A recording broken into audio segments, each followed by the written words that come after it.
Mike, great to see you, man, as always. You too, Mike. Last time we were together, we could hear the tables banging, the chairs screeching. Atlantic City. Caesars. Exactly. Labor was working hard there. Exactly. And now we're at the St. Regis tonight. That's true. Get together, friends, colleagues. That is right. People we do business with that love us, we love them. Yep. How's it going with the ULA? ULA is going great, and it's because of labor and my labor family.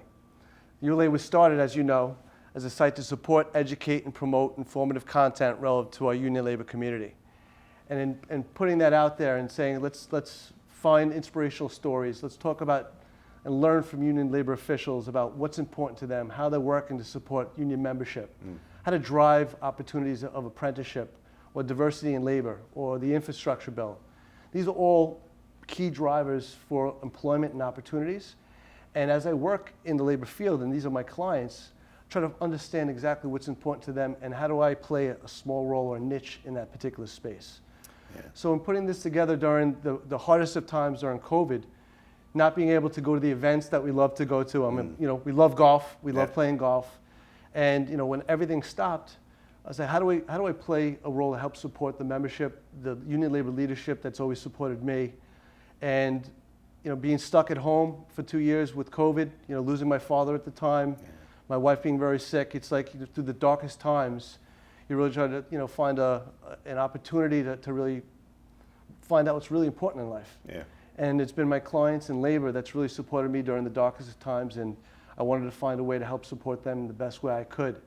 So as opposed to turning off the TV and not watching all the depressing things that were going on, I said, let me watch labor start to communicate via Instagram and all the other social media platforms. And as opposed to just liking things online, I said, let's figure out ways to aggregate and collect that and share that information onto one centralized platform. And through great sponsors and supporters that really share in that same vision, I've been able to grow the platform, reaching around 75,000 people a month. Wow.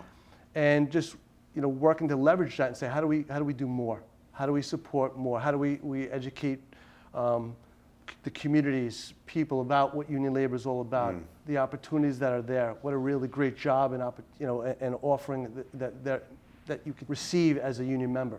Yeah. And what inspires me is working through the building trades and public sector unions and seeing what an apprenticeship job is all about. Yeah. It's exciting because the trades are providing these skilled trades. And as a carpenter, iron worker, sheet metal worker, plumber, electrician, whatever gamut, bricklayer that you talk about, these are trades that you'll always have. Yeah. And I look at that and I look at it as almost like an artwork because they have this skilled trade that they could take on forever and create a career well past the, create a contracting or another legacy and opportunity, which really inspires me. And, in the niche in finance that I play, and in the health tech space that you play as well, all these efficiency drivers are, ways that we help communicate and work collectively so that we can, reduce expenses and repurpose that for member benefits so that the members can really benefit from some of the opportunities that we could utilize or work collectively with to support. So it's a great tool for me because I get to meet so many different service providers, meet union officials, and learn a little bit what's important to them. Yeah. Really that's the mission and vision: support, educate, and promote informative content relative to our union labor community. And you asked the question, so I'll tell you too. Is growing up in a professional career, what's been really great organization that's helped me is my Rotary Club. And Rotary is the largest charitable organization in the country, and their motto is service above self. And when I look at union labor officials and what they do to help support their members, they are serving others, servicing their members. And as a Rotary Club is a nonprofit, every union organization is essentially nonprofit as well, raising money for scholarships, members' assistance, benefits. Yeah. So if I put my Rotary hat on and look at my day-to-day life in supporting and serving others in the labor space, there's ways for us to help build out and work collectively to provide better benefits for those members. I mean, the content's been incredible. I mean, there's so many misconceptions in the marketplace around labor, and some of the stuff that you've been able to put up just around the apprenticeship programs and what does a sheet metal worker do? I think that's part of it too, is just educating this country on these trades have been a constant. They've been here for over 100 years doing the work they do, Yep. unappreciated at times.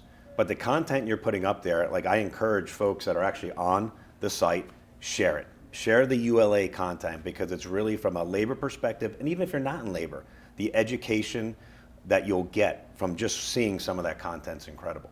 I love it, and it's not something that I'm creating. It's labor's creating this. Yeah. So I'm just trying to share and inspire others by what these members are doing in the field, and it gets me, it inspires me. Yeah. And the people that we're interviewing, from female iron workers to photographers that are out there, building America and building the New York City skyline. It just, it's incredible.